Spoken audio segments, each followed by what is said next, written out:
বাংলাদেশ সেনাবাহিনীর অত্যাধুনিক fire support system, তুরস্কের RDS-40 গ্রেনেড লঞ্চার। বাংলাদেশ সেনাবাহিনী তুরস্কের তৈরি রিফকন RDS-40 রিভলভার গ্রেনেড লঞ্চারের প্রথম ডেলিভারি পেয়েছে। 40 মিলিমিটারের এই অত্যাধুনিক গ্রেনেড লঞ্চারটি বর্তমানে বাংলাদেশ সেনাবাহিনীর আধুনিকায়ন কর্মসূচিতে নতুন মাত্রা যোগ করেছে। সম্প্রতি স্কুল অফ ইনফ্যান্ট্রি অ্যান্ড ট্যাকটিক্সে এর টেস্ট ফায়ার সফলভাবে সম্পূর্ণ হয়েছে। এখন শুরু হবে ডিভিশন পর্যায়ে বিস্তৃত টেস্ট ফায়ার এবং সামগ্রিক মূল্যায়ন। এই মূল্যায়নের মাধ্যমে বাংলাদেশ সেনাবাহিনী আরও উন্নত এবং নির্ভুল পদ্ধতিক ফায়ার সিস্টেম গড়ে তোলার পথে এক ধাপ এগিয়ে যাচ্ছে। RDS-40 লঞ্চারের ব্যবহৃত 40 মিটার গ্রেনেডগুলো ইলেকট্রনিকভাবে প্রোগ্রাম করা যায়।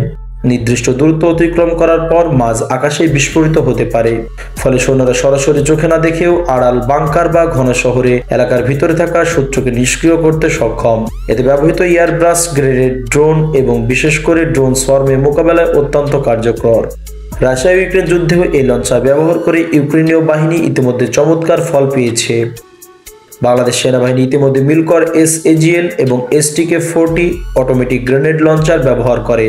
এবার প্রথমবারের মতো এই লঞ্চারগুলোর জন্য আধুনিক প্রোগ্রামেবল এয়ারব্রাশ গ্রেনেড এবং ফায়ার কন্ট্রোল সিস্টেম ক্রয়ের মূল্যায়ন শুরু হয়েছে। এই গ্রেনেডগুলো ব্যারেল থেকে বের হওয়ার পর টার্গেটে লাগার আগেই কত সময় পূর্বে বিস্ফোরিত হবে তা নির্দিষ্ট করে প্রোগ্রাম করা সম্ভব। এতে FPV ড্রোন সোয়ার্ম এবং দেয়ালের আড়ালে থাকা শত্রুর বিরুদ্ধে মারাত্মক কার্যকর ভূমিকা রাখবে। কেন RDS-40 বিশেষ?